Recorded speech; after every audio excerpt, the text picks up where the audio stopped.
Mesdames et messieurs, il y a quelques semaines, l'Ukraine a franchi un cap décisif en pénétrant sur le territoire russe. Aujourd'hui, les troupes de Zelensky sont toujours là, solidement installées. Mais ce n'est que le début. Tu te rappelles quand Poutine ironisait sur les progrès ukrainiens ?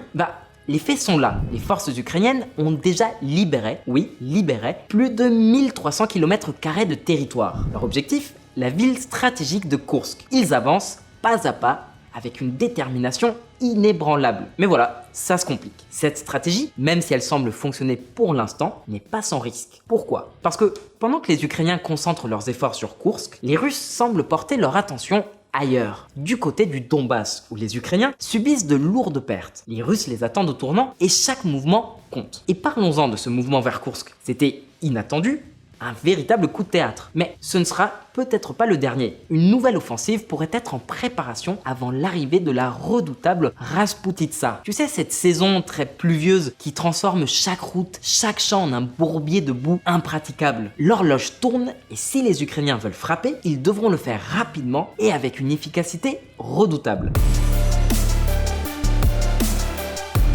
Alors, pourquoi parler d'une nouvelle incursion imminente ? 3 raisons nous y poussent. Premièrement, l'Ukraine garde encore de sérieuses ressources en réserve. Alors sur les réseaux sociaux, on se pose tous la même question. Où est-ce que sont passés les chars Léopard ? Deuxièmement, même si l'opération Koursk a été un succès sur le terrain, elle reste peut-être limitée au niveau stratégique. On peut s'attendre à un mouvement plus ambitieux. Et troisièmement, l'incertitude plane autour de l'avenir politique des États-Unis avec le départ possible de Biden. On ne sait pas qui va lui succéder, Kamala Harris ou Donald Trump. Quoi qu'il arrive, l'Ukraine devra se positionner en force pour affronter ce qui l'attend. Alors, quelles sont les options pour l'Ukraine ? Peut-être renforcer l'offensive à Koursk ou traverser le Dniepr pour frapper ailleurs ? Une attaque majeure à Zaporijia, destinée à isoler la Crimée, pourrait bien être dans les cartons. Reste avec nous, parce que les prochains jours pourraient bien être décisifs. Imagine un peu, même les Russes semblent s'attendre à ce qui se prépare. Le 26 août, ils ont d'ailleurs mené l'une de leurs attaques les plus violentes depuis des mois. On parle de plus de 100 missiles et 100 drones explosifs lancés en une seule journée. Ouais,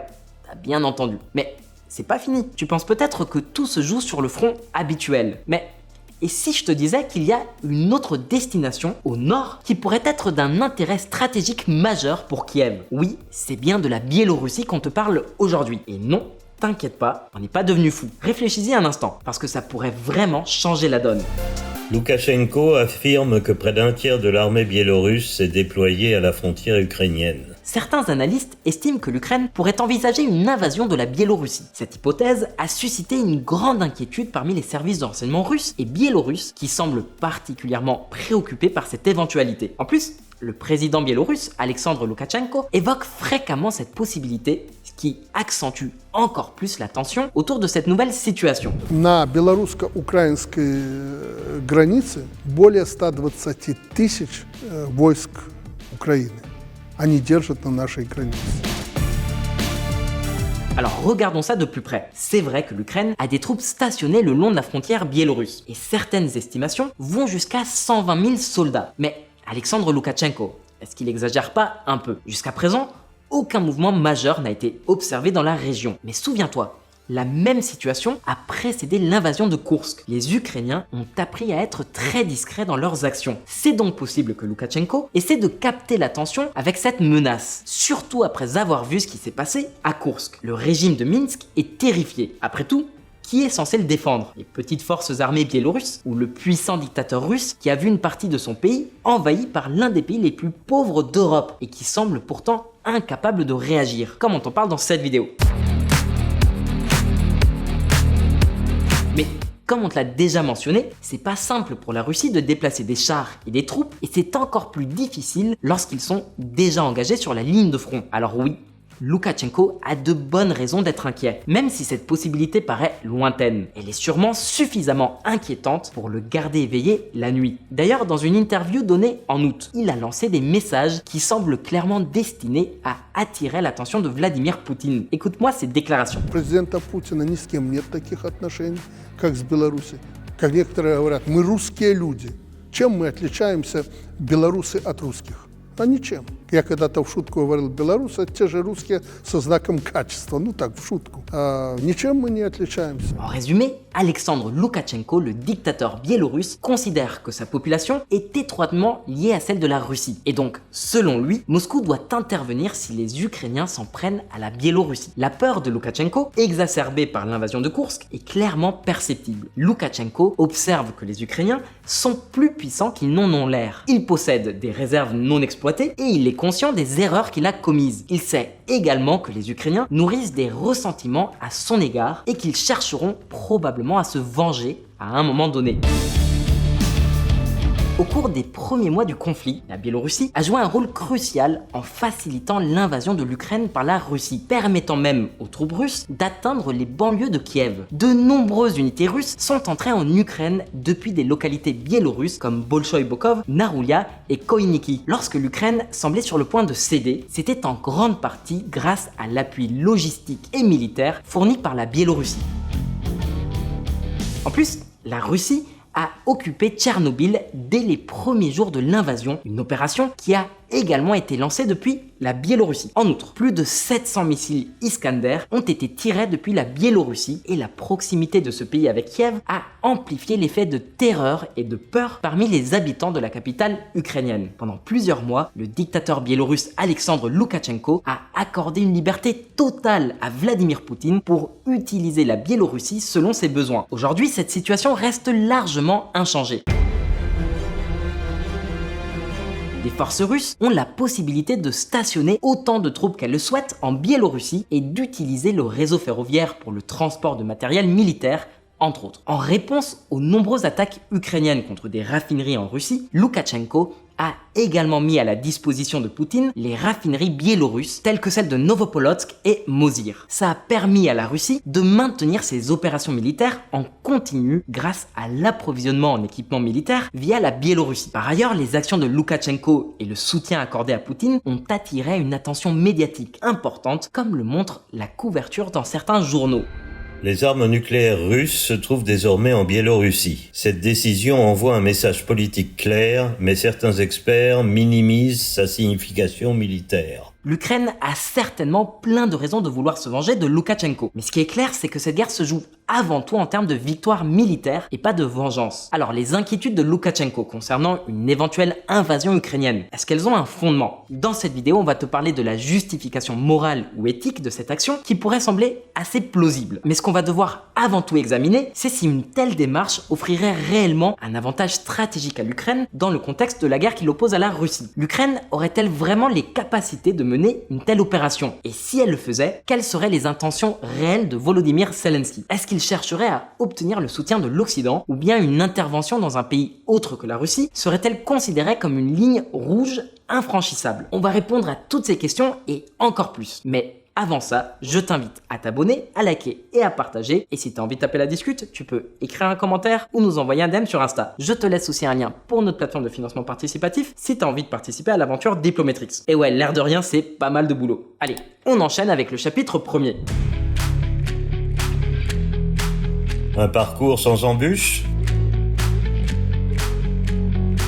Pour commencer, il est crucial de comprendre que la Biélorussie n'est pas la Russie, malgré les affirmations de Loukachenko. En ce qui concerne les aspects militaires, la réalité est bien différente de ce que l'on pourrait imaginer. Même si la Biélorussie est un ancien État soviétique, ça signifie pas pour autant qu'elle dispose d'une armée nombreuse et puissante. En réalité, les forces armées biélorusses sont en piètre état. Elles sont constituées d'équipements obsolètes et comptent moins de 50 000 soldats professionnels. Parmi ces soldats, seulement environ 17 000 sont formés et prêts à être déployés, et même cette estimation peut sembler optimiste. En réalité, certaines sources tablent plutôt sur un nombre qui pencherait autour de 6 000 à 10 000 soldats. Pour mettre ce chiffre en perspective, l'Ukraine pourrait mobiliser entre 10 000 et 20 000 soldats pour une opération militaire comme celle de Koursk. Ça illustre les énormes difficultés que les forces biélorusses pourraient rencontrer pour se défendre. Les forces biélorusses vont avoir beaucoup de mal à défendre leur territoire. Par ailleurs, les Biélorusses ne disposent pas d'équipements modernes et encore moins d'équipements occidentaux, ce qui les rend encore plus vulnérables à une éventuelle opération militaire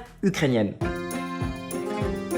L'armée biélorusse est clairement sous-financée depuis une décennie. Son budget militaire tourne autour de 700 millions de dollars par an. Pire encore, avec le déclenchement de la guerre en Ukraine, la Biélorussie a cédé une grande partie de son équipement utile à l'armée russe. Ce qui reste comprend des chars T-72, des véhicules de transport BTR-82A et quelques chasseurs Sukhoi Su-30. Cependant, leurs obusiers automoteurs Akatsiya et leurs missiles balistiques Tochka-U ne sont pas à la hauteur des missiles HIMARS et encore moins des missiles ATA-CMS. En somme, les Biélorusses manquent de capacité pour défendre leur vaste territoire, légèrement plus petit que celui du Royaume-Uni. Leur défense la plus avancée repose sur quelques systèmes de missiles antiaériens S-400.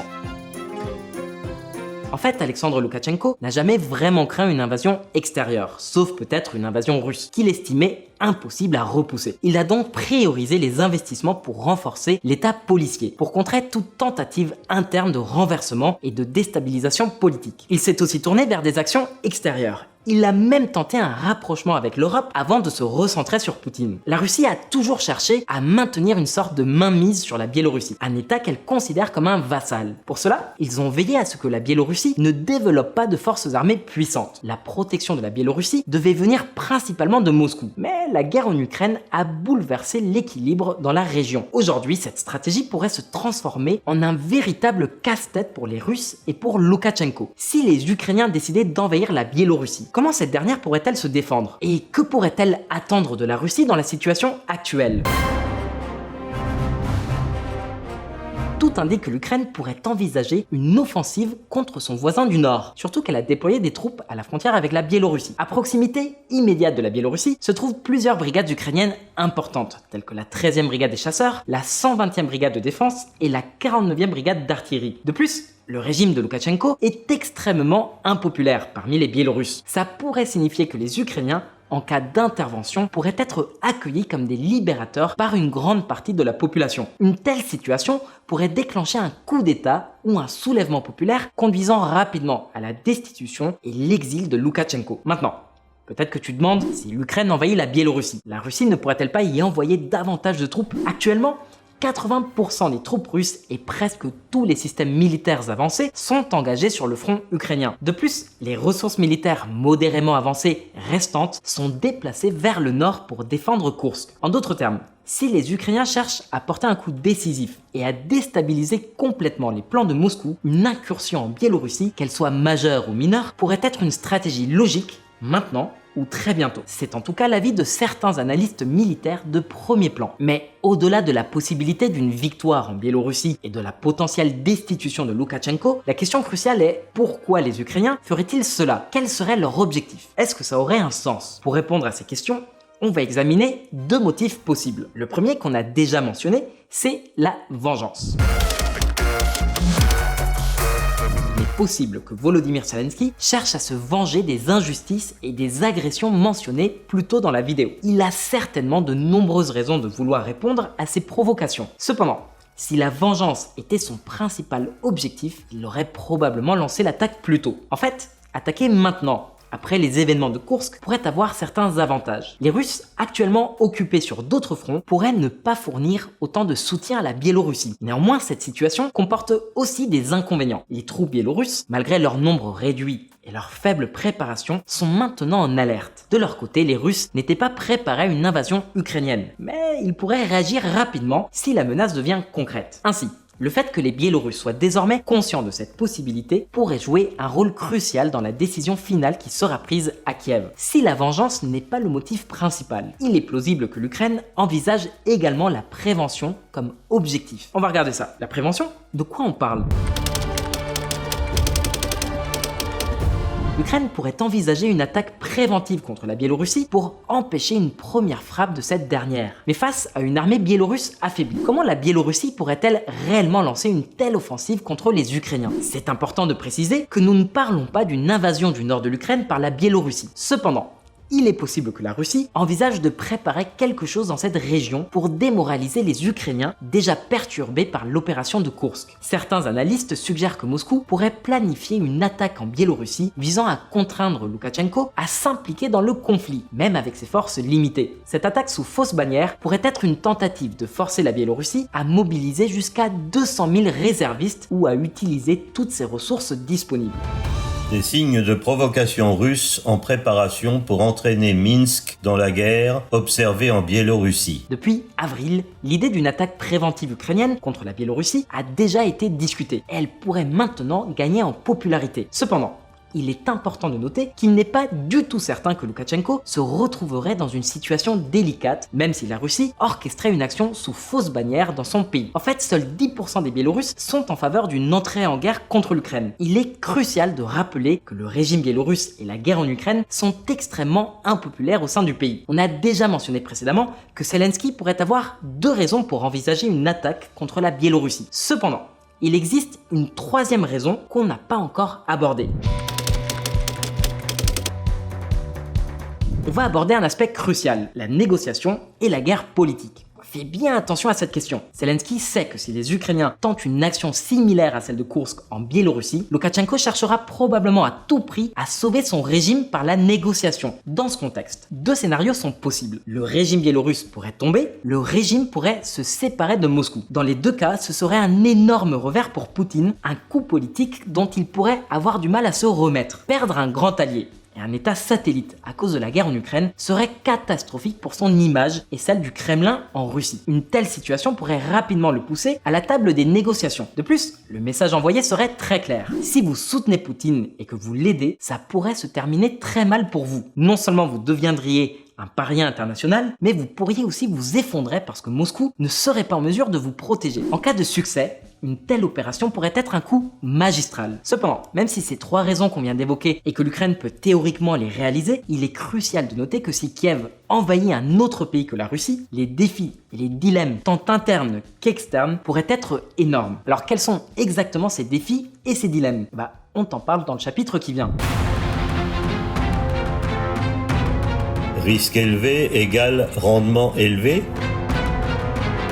La première difficulté majeure que l'Ukraine pourrait rencontrer en intervenant en Biélorussie est le potentiel manque de soutien international. En fait, envahir un pays qui ne l'a pas encore attaqué pourrait entraîner une réaction différente de celle observée lors de l'opération à Koursk. L'Ukraine pourrait voir son statut changer, passant de victime d'une invasion criminelle à celui d'un envahisseur, ce qui pourrait influencer les perceptions internationales. En revanche, une telle action pourrait aussi avoir des avantages importants pour l'Occident. De 1, renforcer la sécurité des pays baltes. Une intervention en Biélorussie éloignerait la Russie du cœur de l'Europe. Sans la Biélorussie et l'Ukraine, la Russie serait complètement isolée. De 2, soulagement pour Bruxelles. La fin du régime biélorusse, considéré comme problématique ces dernières années, serait un soulagement. En mai 2021, les autorités biélorusses avaient détourné un avion de Ryanair qui faisait la liaison Athènes-Vilnius pour capturer un militant politique, Roman Protasevich, violant ainsi plusieurs lois internationales. Cependant, soutenir une invasion n'est pas la même chose que l'approuver discrètement. Les pays neutres ou pro-russes pourraient utiliser cette situation pour renforcer leur argumentaire. Vous voyez,